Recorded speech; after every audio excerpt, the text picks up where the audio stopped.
Crayfish farming is gaining popularity due to its high profitability. However, many farmers have failed in their first attempts because they overlooked some essential factors.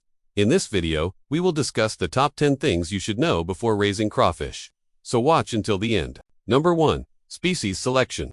Not all crayfish species are created equal. Some do better in warmer climates while others thrive in cooler regions. Research shows that the most commonly farmed crayfish species are the Procambarus clarkii, or the red swamp crayfish, and the Charax quadricarinatus, or the red claw crayfish. The red swamp crayfish is a great choice for beginners because it's hardy, fast-growing, and can tolerate a wide range of water conditions.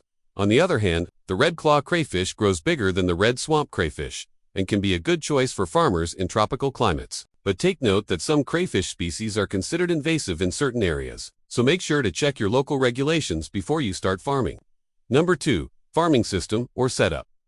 There are 3 common crayfish farming systems: ponds, tanks, and raceways or concrete tanks. Ponds are excellent for large-scale crayfish farming. They can be natural or man-made and should have a mud bottom to allow the crayfish to burrow. On the other hand, tanks or aquariums are best for small-scale farming or for breeding purposes. They're easier to monitor and maintain compared to ponds. Raceways or concrete tanks are used when land is limited. No matter what system you choose, remember the space rule of thumb. One adult crayfish needs at least 20 to 40 liters of water. However, you can raise more if your tank or pond is big enough. Number 3. Water quality.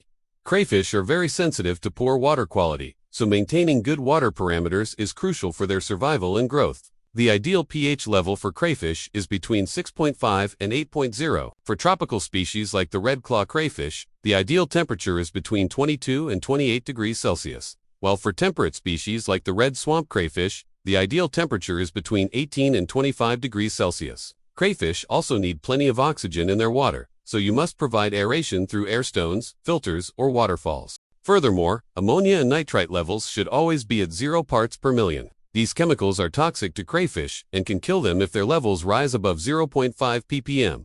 To prevent this, do partial water changes of 20 to 30% weekly for tanks, while for ponds, ensure proper inflow and outflow of water. Number 4. Shelter and habitat.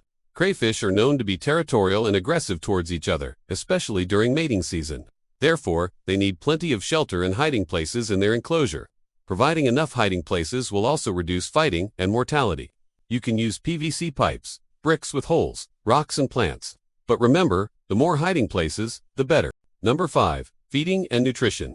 Crayfish are omnivorous, meaning they eat both plant and animal matter. To meet their nutritional needs, you must provide a sinking pellet formulated for shrimp and crayfish. Supplement their diet with vegetables such as spinach, lettuce, zucchini, and peas.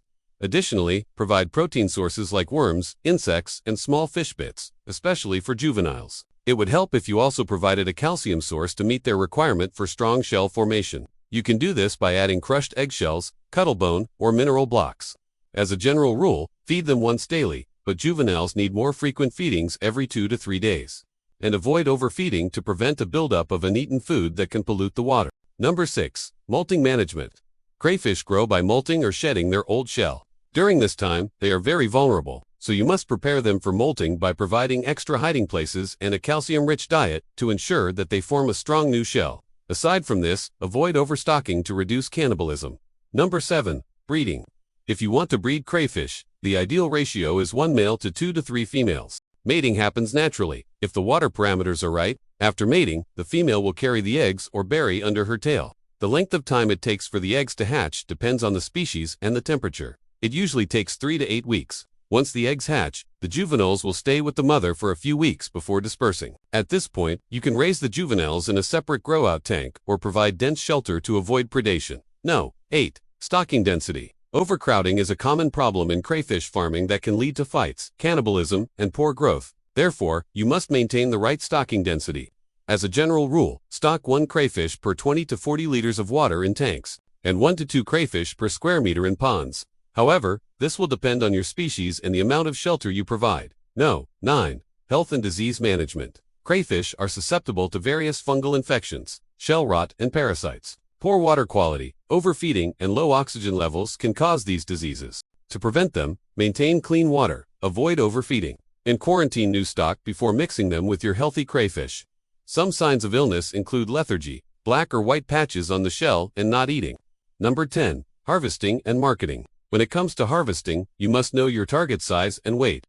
This will depend on your species and the duration of your farming cycle. The red swamp crayfish reaches a market size of 30 to 50 grams in 3 to 4 months, while the red claw crayfish reaches 80 to 150 grams in 6 to 12 months. Generally, it's best to harvest at night or early in the morning because crayfish are nocturnal. You can sell them live, fresh, or processed, depending on your market demand. In summary, success in crayfish farming depends on choosing the right species, keeping clean water, providing enough hiding places, feeding a balanced diet, managing, molting, and preventing overcrowding. We hope this video has been helpful. Please share your thoughts in the comments section below. And if you haven't subscribed yet, click the button now and don't forget to hit the like button. See you in the next video.